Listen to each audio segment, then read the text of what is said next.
बिस्मिल्लाहिर्रहमानिर्रहीम। अस्सलाम वालेकुम नादरीन, आप यूट्यूब चैनल देख रहे हैं, मैं इमरान खान हूँ। नादरीन, ये वीडियो थोड़ी लेट है, इसके लिए माजरत। 3-1 घंटे शायद ज़्यादा हो गए इस वीडियो को बनाने में और आप तक पहुँचाने में। ये प्रॉब्लम थोड़ा सा रहेगा 1-2-3 दिन तक, और उसके बाद फिर चीज़ें नॉर्मलाइज हो जाएंगी इंशाल्लाह। एक बड़ी ख़बर है जो मेरे तक अब पहुँची है और इसकी तफसीलात मैं आपके सामने रखता हूँ। 3 चीज़ें ऐसी हैं जिनके ऊपर अभी ये तय कर लिया गया इस्टेब्लिशमेंट की जानिब से कि इनके ऊपर ज़ीरो टॉलरेंस होगी और इनकी तैयारी की जा रही है। मजहबी सियासी जमातें जो हैं, चाहे वो फजलुर रहमान साहब हैं, चाहे वो दीगर पॉलिटिकल पार्टीज़ हैं, जमात इस्लामी हैं, बाकी लोग हैं, वो इस पे ऑन बोर्ड ले लिए गए और उन्हें ये कह दिया गया कि इसके ऊपर आपने खप नहीं डालनी।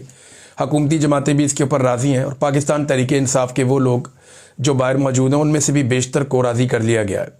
इमरान खान साहब को आइसोलेशन में डाल दिया जाएगा या कोशिश की जाएगी ये दिन निकाल दिए जाएं और ये एक्टिविटीज़ कर ली जाएं। इनमें जो 3 चीज़ें जिनके ऊपर बिल्कुल किसी किस्म का कंप्रोमाइज़ नहीं होगा, ज़ीरो टॉलरेंस होगी, और एक क्रैकडाउन भी शुरू कर दिया गया सोशल मीडिया पे, जिसका आगाज़ हो गया है। मुझे पता चला कि जिमी विर्क नाम से एक अकाउंट है सोशल मीडिया का, ये कोई बैरून मुल्क साहब रहते हैं और उनके भाई को उठा लिया गया फैसलाबाद के नज़दीक से, और उनको उठाने के बाद जो है वो दबाव डाला जा रहा है। और वहाँ से जो इत्तलात आ रही हैं वो भी यही इत्तलात हैं कि इन्हीं चीज़ों से मुताल्लिक रियासत को प्रॉब्लम हो रही है। जो पहला प्रॉब्लम है वो इसराइल फ़ौज भिजवाने के मामले पर है। जो मिलिट्री एस्टेब्लिशमेंट है वो नहीं चाहती कि इसके ऊपर डिस्कशन हो, कोई ज़्यादा बातचीत हो, वो इन चीज़ों को नॉर्मलाइज़ करना चाहते हैं। वज़रा जो हैं वो रोज़ाना इसके फ़ायदे गिनवा रहे हैं। वो ये बता रहे हैं कि जनाब कोई फ़र्क नहीं पड़ता, इसराइल जानी चाहिए फ़ौज, फ़लस्तीन पहुँचनी चाहिए फ़ौज इसराइल की मंजूरी के बाद। यानी डोनाल्ड ट्रंप की ख्वाहिश है, इसराइल की मंजूरी है और हमास को गैर मुसल्लह करना है और इसराइली जो सरहदें हैं उनको महफूज बनाना है, जबकि फ़लस्तीनियों की हिफाजत का एक दावा है। हकीकतन तो ये है कि फ़लस्तीनियों की जो एक मुज़ाहमत है या एक जद्दोजहद आज़ादी है वो अब हमेशा के लिए ऐसा लगता है कि ख़त्म होने जा रही है, और जो इसराइल नहीं कर सका वो ये फ़ौज कर देगी जो अब जा रही है फ़लस्तीन में या गाज़ा में। तो नंबर 1, इसके ऊपर किसी किस्म का वो कहते हैं जी कोई बात ना करे। इसके ऊपर बहुत दबाव आ रहा है सोशल मीडिया के ऊपर, जो लोग इस पर बात कर रहे हैं उन पर बहुत दबाव आ रहा है और रोका जा रहा है कि इसके बारे में बात ना करें। नंबर 2, अफगानिस्तान से लड़ाई और कबायली इलाकों में ऑपरेशन पर, इस हवाले से भी ज़ीरो टॉलरेंस है। वो कहते हैं जी इस बारे में तो बात ही ना करे कोई, क्योंकि ये दोनों चीज़ें याद रखिएगा जुड़ती हैं डोनाल्ड ट्रंप के साथ। ये दोनों चीज़ें डोनाल्ड ट्रंप की ख्वाहिशात की तकमील में हो रही। यानी डोनाल्ड ट्रंप की ये ख्वाहिश है कि पाकिस्तान इसराइल को तस्लीम करे, पाकिस्तान इसराइल के साथ अच्छे ताल्लुकात बनाए और हमास को हमेशा के लिए ख़त्म कर दिया जाए, और जहाँ फ़लस्तीनी है वो वहाँ महदूद रहें। फ़लस्तीनी रियासत बने या ना बने उसके बारे में वो अभी तक कन्फ्यूजन का शिकार हैं डोनाल्ड ट्रंप। तो इस हवाले से पाकिस्तान की एस्टेब्लिशमेंट डोनाल्ड ट्रंप को फॉलो कर रही है। अफ़गानिस्तान में डोनाल्ड ट्रंप को बगराम एयरबेस चाहिए। उन्होंने कहा जी अगर ये काम करोगे तो ठीक है, नहीं तो फिर हम ये बताएंगे, अफ़गानियों के लिए हालात मुश्किल हो जाएंगे। अब अफ़गानियों ने तो मना कर दिया था, लेकिन डोनाल्ड ट्रंप ने एक बात और समझाई है आलमी मीडिया को, और उन्होंने 2-3 मौक़ों पर यह बात की है कि बहुत सारे काम ऐसे हैं वो अब अमरीकी फ़ौज को आगे नहीं करेंगे, वो काम वो अमरीकी फ़ौज से नहीं लेंगे। वो काम करने के लिए उन्हें खित्ते में दीगर फ़ौजें अब मुयस्सर हैं और वो उन फ़ौजों के ज़रिए से वो काम लेंगे, जैसा कि उन्होंने हमास को ख़त्म करने का या हमास को कुचलने का जो फ़ैसला किया उसके बारे में भी उनका यही मानना है। तो इसराइल फ़ौज भिजवाने का मामला हो या अफ़गानिस्तान से लड़ाई का मामला हो, ये दोनों चीज़ें जाकर जुड़ जाती हैं डोनाल्ड ट्रंप की ख्वाहिशात के साथ। और कबायली इलाकों में जो ऑपरेशंस हैं ये तो बड़े लंबे अरसे से चल रहे हैं। देखिए, मेरा एक सादा सवाल है, अगर इसी तरह अमन आ जाता ऑपरेशंस के ज़रिए तो बलूचिस्तान में पाकिस्तान की फ़ौज को गुज़िश्ता कई दहाइयों से फ्री हैंड है। वहाँ पे उन्होंने बड़े खौफनाक ऑपरेशन किए हैं और वो मुट्ठी भर दहशतगर्द है। वहाँ पे बहुत थोड़े लोग हैं, लेकिन उन्हें ताज़ा खून मिलता रहता है जबरी गुमशुदगियों की वजह से, रियासती पॉलिसियों की वजह से, नाइंसाफ़ियों की वजह से और महरूमियों की वजह से उन्हें ताज़ा खून मिलता रहता है। इसलिए उनकी तहरीक चलती रहती है और अब तक पूरे बलूचिस्तान में अमन व अमान कायम नहीं हो सका। बलूचिस्तान में वो इलाके जो छावनियों की तरह बंद कर दिए गए हैं, वहाँ आप कुछ ज़िंदगी गुजार सकते हैं। बाकी एरियाज़ में आप महफूज नहीं होते, किसी वक्त भी आपके साथ कुछ भी हो सकता है। किसी सड़क पे आप ट्रैवल कर रहे हो और कई दहाइयों से फौजी ऑपरेशन वहाँ चल रहा है, अगर फौजी ऑपरेशन मसले का हल होता तो इंतहाई कमज़ोर वहाँ पे जो दुश्मन है उसको अब तक शिकस्त दे दी जाती। ये जो इस तरह की लड़ाइयाँ होती हैं इसमें आपने बयानियाँ खड़ा करना होता है। थोड़े दिन पहले मैंने इस पर तफसीली बात की थी। तो जब बलूचिस्तान में अमन नहीं आया तो अब कबायली इलाकों में अमन कैसे लेकर आएंगे? कबायली इलाके के लोग ये कह रहे हैं और सुहेल अफरीदी भी ये कह रहे हैं और जो उनके हमायती हैं बाकी लोग वो भी ये कह रहे हैं कि ये अमन के लिए तो है ही नहीं ऑपरेशन, ये तो मादनियात के लिए, हमारे वसाइल पे कब्जे के लिए ऑपरेशन है और यहाँ से हमारी मादनियात उठाकर ले जाई जाएंगी और दुनिया को बेच दी जाएंगी। और खैबर पख्तूनख्वा के जो कबायली हैं उन्हें क्या मिलेगा? कुछ भी नहीं मिलेगा। तीसरा नुक्ता जो है ना वो आर्मी चीफ की एक्सटेंशन का नुक्ता है। मैंने आपसे कहा ना कि 3 चीज़ों के ऊपर क्रैकडाउन भी होने जा रहा है, 3 चीज़ों के ऊपर ज़ीरो टॉलरेंस भी फैसला कर लिया गया है और इन 3 चीज़ों के ऊपर रियासती बयानियाँ बनाने के लिए बहुत सारे लोगों को राब्ता भी किया गया है। यानी इस वक्त वफाकी वज़रा हों या बाकी लोग हों जो एस्टेब्लिशमेंट के ज़्यादा करीब हैं वो इसराइल फ़ौज भिजवाने के फ़ायदे गिनवा रहे हैं। उसको कभी सआदत कहते हैं, कभी कहते हैं मस्जिद अक्सा हमें मिल गई है। तो मुझे वो वीडियो भेजनी है ज़रा इन टाउटों ने कि मस्जिद अक्सा में पाकिस्तानी फ़ौजी खड़े हुए हैं और हिफाजत कर रहे हैं मुसलमानों की। ज़रा वो वीडियो मुझे भिजवा देना जब फ़ौज यहाँ से जाएगी तो। दूसरा वो ये कह रहे हैं कि जी पार्लियामेंट को हम एतमाद में लेंगे लेकिन हम करेंगे इसको इस तरह करेंगे, इन कैमरा करेंगे कि पब्लिक नहीं करेंगे कि क्या बातचीत हुई वहाँ पे इसराइल फ़ौज भेजने के हवाले से, और फैसला तो जिन्होंने करना है उन्होंने ही करना है, तो वो पार्लियामेंट में तो नहीं होगा। दूसरा वो ये कह रहे हैं कि कैबिनेट की हम मंजूरी ले लेंगे। तो जिस तरह की कैबिनेट है इससे तो आप जिस मर्जी काम की मंजूरी ले लें, कोई भोंडे से भोंडा और बदतरीन काम भी आप इनके सामने रख दें और कहें जी ऊपर से ऑर्डर आ गया मंजूरी देनी है, तो वो फौरी तौर पे मंजूरी दे देंगे। अब आर्मी चीफ की एक्सटेंशन के हवाले से एक माहौल बनाया जा रहा है और रोज़ाना तारीफ़ों के पुल बांधे जाते हैं। कोई ना कोई ऐसा स्टेटमेंट आ जाता है जिसमें आर्मी चीफ की तारीफ हो रही होती है, जैसे कि अंसार अब्बासी साहब हैं, अब उनको इस्तेमाल किया गया है। अभी सुहेल बड़ाई साहब की भी बारी है, थोड़े दिनों में वो भी लिखेंगे कुछ ना कुछ ऐसा। फिर हमारे और बहुत सारे दोस्त हैं, मैं सबको नाम लेकर शर्मिंदा नहीं करना चाहता लेकिन वो खुद शर्मिंदा होंगे। आने वाले दिनों में बहुत सारे ऐसे लोग आर्मी चीफ की तारीफ़ें कर रहे होंगे उनकी एक्सटेंशन से पहले, क्योंकि उन सबको बता दिया गया है कि आपने कम से कम एक एक कॉलम, एक एक प्रोग्राम या एक एक वीलॉग आपने आर्मी चीफ के हवाले से करना है। उनकी तारीफ़ों के पुल आपने बांधने हैं और ज़रा डिफरेंट तरीके से। तो ये सब लोग अपनी अपनी वफादारी साबित करने के लिए बाकायदा अब इसके ऊपर वीडियोस बनाएंगे। जैसा कि राना सनाउल्लाह ने कल खालिद बिन वलीद रज़ी अल्लाह तआला अन्हु से जोड़ दिया आर्मी चीफ को कि बिल्कुल वो वैसे ही जर्नैल है, हालांकि ज़मीन आसमान का फ़र्क है दोनों के अंदर। एक उनके जूतों की खाक के बराबर भी नहीं है हमारे आर्मी चीफ इस वक्त। बहुत अच्छे आदमी होंगे लेकिन नहीं, आप मुकद्दस हस्तियों के साथ ले जाकर आप नहीं मिला सकते। तो अब यहाँ पे जो है वो जो अंसार अब्बासी साहब ने कहा वो ये है कि हाफ़िज़ कुरान आर्मी चीफ के तकर्रुर को मुस्बत पेशरफ्त करार दिया जा रहा है। उनकी क़यादत में फ़ौज के अंदर इस्लामी इक़दार और रूहानी वाबस्तगी को मजबूत बनाने की उम्मीद की जा रही है। तजवीज़ दी गई है कि फ़ौज में तरबियत, नज़्म व ज़ब्त और क़यादत के तमाम पहलुओं में इस्लामी तालीमात को मज़ीद मुअस्सर अंदाज में शामिल किया जाए ताकि पाक फ़ौज ईमान, किरदार और पेशा वराना काबिलियत का इम्तजाज बने। अब जब ये आर्मी चीफ आए थे तब आपको इस तरह का कॉलम लिखना चाहिए था ना, ताकि ये काम ये 3 साल में कर देते।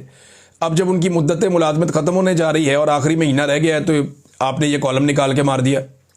तो अंसार अब्बासी साहब आप जितने मर्जी समझदार बन जाएं, कौम अब ये बात जान चुकी है कि आप ज़हनी तौर पे लोगों को तैयार कर रहे हैं कि इसी आर्मी चीफ के साथ आपको गुजारा करना है और मैं आपको इसके फ़ायदे गिना रहा हूँ, इससे बेहतर आदमी आपको पाकिस्तान में मिलेगा नहीं।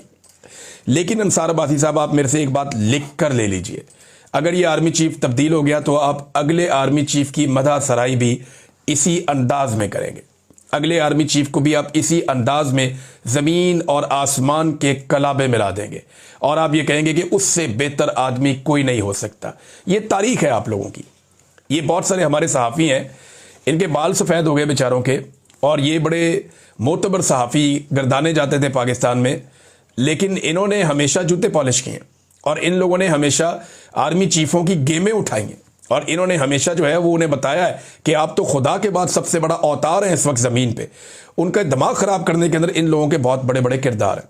अब नाज़रीन ये इन्होंने कहा आर्मी चीफ को आप मज़हब के साथ क्यों जोड़ रहे हैं? फ़ौज के अंदर सिख, हिंदू, ईसाई कोई भी हो सकता है, और ये अब आप क्यों कर रहे हैं? यानी मेरी समझ से बाहर है। यानी इस वक्त ये तारीफ़ें करने का मकसद क्या है? ये एक्चुअली ग्राउंड बना रहे हैं कि जनाब अभी ये आर्मी चीफ मज़ीद कंटिन्यू करेंगे, और ये अभी ये नहीं करेंगे, और बहुत सारे लोग भी ये तारीफ़ों के पुल बांधने वाले हैं। क्या ये इस्लामी इक़दार है कि ख़वातीनों को जेलों में बंद कर दें? मारंग बलोच और तीसरी जो खवातीन है उनके साथ जो हो रहा है ये इस्लामी इक़्तिदार है। इस्लामाबाद में जो माएँ आई अपने बलोच बच्चों को ढूंढती हुई, क्या ये इस्लामी इक़्तिदार है? मासूम बच्चों पे और ख़वातीन के ऊपर ड्रोन हमला हो जाता है, एयरफोर्स का अटैक हो जाता है, ये इस्लामी इक़्तिदार है? आप मुझे बताएं ना, 25,000 बंदा उठा के जेलों में भर दिया, चादर और चार दीवारी का तकद्दुस पामाल करना कौन सा इस्लामी इक़्तिदार है? ख़वातीन को सड़कों पे घसीटना कौन सा इस्लामी इक़्तिदार है? उनकी चादर और चार दीवारी का तकद्दुस पामाल करके उनके बेडरूमों तक घुस जाना कौन सा इस्लामी इक़्तिदार है? जजों की वीडियोस बनाना कौन सा इस्लामी इक़्तिदार है? जबरी गुमशुदगियाँ सहाफ़ियों की, शायरों की, सियासतदानों की और वकला की करना कौन सा इस्लामी इक़्तिदार है? अरकान पार्लियामेंट को अगवा करके, उनकी बहू बहन बेटियों को अगवा करके उन्हें मजबूर करना कि तुम वोट डालो 26वीं आईनी तरमीम के लिए, ये कौन सा इस्लामी इक़्तिदार है? अंसार अब्बासी साहब, आप 10 कॉलमों में इतना नहीं लिखते जितना मैं आपको बता सकता हूं कि कौन सी इस्लामी इक़्तिदार है जिनके ऊपर पाकिस्तान की मिलिट्री एस्टेब्लिशमेंट ने इस वक्त अमल दरामद किया है। मुझे फ़ौज से नफरत नहीं है, खुदा की कसम नहीं है, मेरी अपनी फ़ौज है, मुझे इससे मोहब्बत है, मेरे बहुत सारे दोस्त, रिश्तेदार, भाई ये इस फ़ौज के अंदर है, हमें उनसे बहुत प्यार है। लेकिन मिलिट्री एस्टेब्लिशमेंट की गलत पॉलिसी के ऊपर अगर मैं तनकीद नहीं करूंगा तो जो हमने भुगता वो हमारे बच्चे भी भुगतेंगे। अपनी एक बोटी के लिए आप पाकिस्तान का ऊँट ज़िबा ना करें अंसार अब्बासी साहब। आप लोग अपनी नौकरी पक्की करने के लिए, अपने ताल्लुकात सेट रखने के लिए आप लोग ये क्या करते हैं? यानी एक छोटी मोटी नौकरी दिला दी किसी रिश्तेदार को रेलवे में या कहीं और किसी सहाफ़ी ने, या तो ये इसके बदले में कुछ भी करेगा वो। मैं सहाफ़ियों की बात कर रहा हूँ, ये चलता रहता है पाकिस्तान में। अब मैं क्या पोल खोलूँ किसी का? नाज़रीन, एक तो ये आर्मी चीफ की जनाब एक्सटेंशन के हवाले से बड़ी तारीफ़ें हो रही हैं। दूसरा, फ़ौज इसराइल कैसे जाएगी, इस पर राना सनाउल्लाह साहब ने थोड़ी सी वजाहत दी, लेकिन एक बात उन्होंने की, उन्होंने कहा जी हमास को गैर मुसल्लह करने के मामले को क्यों पोलिटिसाइज किया जा रहा है? राना सनाउल्लाह के बकौल वो कहते हैं कि हमास ने तो खुद मुआहदे पे दस्तखत किए हैं गैर मुसल्लह होने के। तो मैं राना सनाउल्लाह साहब को ज़रा याद दिला दूं कि जिस मुआहदे पे आप लोगों ने दस्तखत किए हैं हमास ने वो माना ही नहीं। हमास ने अपनी तरमीम शुदा एक नए मुसव्वदे के ऊपर दस्तखत किए थे जिसमें बहुत सारी शराइत हैं। आपने तो शायद राना साहब वो वाला मुआहदा भी नहीं पढ़ा जो डोनाल्ड ट्रंप और शहबाज शरीफ और बाकी लोगों के बीच में हुआ। ज़रा वो मुआहदा आप पढ़ लीजिए जो हमास ने तरामीम के बाद जो शिक्के सामने आई और जिन चीज़ों पे बातचीत हुई और जिसको एक कामयाबी करार दिया गया डोनाल्ड ट्रंप की जानिब से, ज़रा उस मुआहदे को आप निकाल कर पढ़ लें। और दूसरा, पाकिस्तान हमेशा हमास की हमायत करता रहा है, एक इखलाकी हमायत करता रहा उनकी जिद्दोजहद आज़ादी को। लेकिन आज अगर पाकिस्तान ने इस मुकदमे में हमास को गैर मुसल्लह करने का काम शुरू कर दिया तो कल याद रखिएगा जब मकबूजा कश्मीर के अंदर मुजाहिदीन के साथ यही कार्रवाइयाँ की जा रही होंगी तो पाकिस्तान बेबस होगा, क्योंकि ये एग्जाम्पल एक कोर्ट की जाएगी। आप सिर्फ फ़लस्तीनियों का मुकदमा ख़राब नहीं कर रहे, ये कश्मीरियों के साथ भी यही होगा। हमास एक ऐसी तंजीम है जो इसराइल के साथ लड़ती है और इसराइल समझता है कि ये दहशतगर्द है और अमेरिका भी यही समझता है कि ये दहशतगर्द हैं और इनके साथ ऐसे ही निपटना चाहिए। डोनाल्ड ट्रंप ने अभी स्टेटमेंट दिया है और इसराइली हमलों को उन्होंने उनका हक करार दिया है इसराइल का। ये हाल ही में उनका एक स्टेटमेंट छपा है, तो देखें ना, उनका स्टेटमेंट आ गया डोनाल्ड ट्रंप का कि जी ठीक है, इसराइल का हक है, अब आप अमन का नोबेल इनाम भी उन्हें दीजिए और फिर आप वहाँ पे फ़ौज भी भेजिए और गैर मुसल्लह भी कीजिए। तो इन मामलात के ऊपर ज़ीरो टॉलरेंस है। वो ये कहते हैं जी इन मामलात के ऊपर कोई बात ना करें। कोलेट्रल डैमेज को लेकर नाजरीन हमारे कुछ सहाफ़ी जो हैं वो अब खप डाल रहे हैं, रोला डाल रहे हैं। बड़ी तकलीफ़ हुई मुझे एक वाक़या याद है, लाहौर में उस्मान बुज़दार साहब का दौरे हुकूमत था और CTD ने एक कार्रवाई की थी। वो लाहौर से निकलती हुई गाड़ी को साहिवाल के करीब उसके ऊपर फायरिंग की गई, उसके नतीजे में माँ बाप मारे गए, उनके बच्चे मासूम जो हैं वो हादसाती उस हादसे के अंदर इत्तफाकिया तौर पे बच गए। वो बच्चे बच गए, उनकी वीडियो वगैरह आ गई, हमारे दिल ही फट गए थे और बड़ी तकलीफ़ हुई थी। हमने इस मामले को बहुत ज़बरदस्त तरीके से उठाया था, पाकिस्तान का सारा मीडिया आग बगूला हो गया था कि साहिवाल के अंदर इतना बड़ा जुल्म हो गया।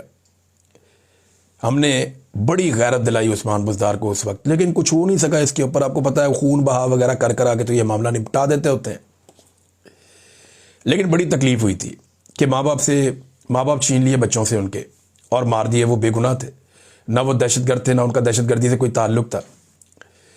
तो इसको कोलेट्रल डैमेज उस वक्त करार दिया गया था। मैंने और तमाम सहाफ़ियों ने बड़ी ज़ोरदार आवाज़ उठाई थी, बड़ा रोला डाला था, मैंने बहुत सारे प्रोग्राम इसके ऊपर कर दिए थे, मुझे आज भी याद है। मुझे बल्कि कई लोगों ने कहा कि आप बहुत ज़्यादा जज्बाती हो गए। मैंने कहा यार सोचो उन बच्चों के बारे में जो अपने माँ बाप के बगैर अब ज़िंदगी गुजारेंगे, उनकी तकलीफ़ आप देखो, वो सहमे हुए बच्चे, उनकी हालत आप देखो, कैसे उनका कत्लेआम कर दिया सीटीडी ने। मैंने ये मामला उठाया था। जिन सहाफ़ियों ने मेरे साथ मिलकर वो मामला उस वक्त उठाया था, वो आज खैबर पख्तूनख्वा के कोलेटरल डैमेज को जस्टिफाई कर रहे हैं टीवी पे बैठ के। वो कहते हैं जी ऑपरेशन होते हैं तो बंदे तो मरते हैं ना, ये तो होता है। फिर यार वो पंजाब में बच्चे थे तो हम लोगों ने सबने मिलकर शोर मचाया। क्या पश्तूनों के बच्चे बच्चे नहीं हैं? क्या हमारे पश्तून हमारे भाई नहीं हैं? क्या वो इस मुल्क के शहरी नहीं हैं? क्या वो चिल्ड्रन ऑफ लेसर गॉड हैं? क्या वो कोई और मखलूक है, कहीं और से आए हुए हैं? क्या उनकी ज़िंदगी की कोई कीमत नहीं है? क्या जो हमारे पश्तून भाई हैं उनका खून सस्ता है कि आप उन्हें मारें? कोलेटरल डैमेज के नाम के ऊपर क्या कभी किसी, ये एक बड़ी ज़बरदस्त बात की हमारे कुछ दोस्तों ने, और ये वज़ीर आला ने भी शायद की ये बात, कि जनाब किसी जर्नैल का बच्चा तो नहीं मरता कोलेटरल डैमेज में, गरीब माँ का बच्चा मरता है, गरीब बाप का बच्चा मरता है। और जो फौजी भी शहीद होता है या मरता है वो गरीब बेचारा फैमिली से होता है। जो पुलिस वाला शहीद होता है, फौजी शहीद होता है, वो गरीब फैमिली से होते हैं बेचारे। जर्नैलों के बच्चे तो नहीं मरते कोलेटरल डैमेज में, वजीर आजम के बच्चे तो नहीं मरते, बड़े बड़े वजीरों के बच्चे तो नहीं मरते कोलेटरल डैमेज में। इनका कोई मारा जाए ना कोलेटरल डैमेज में तो इनको पता चले कि कितना बड़ा सानिया, कितनी बड़ी मुसीबत है।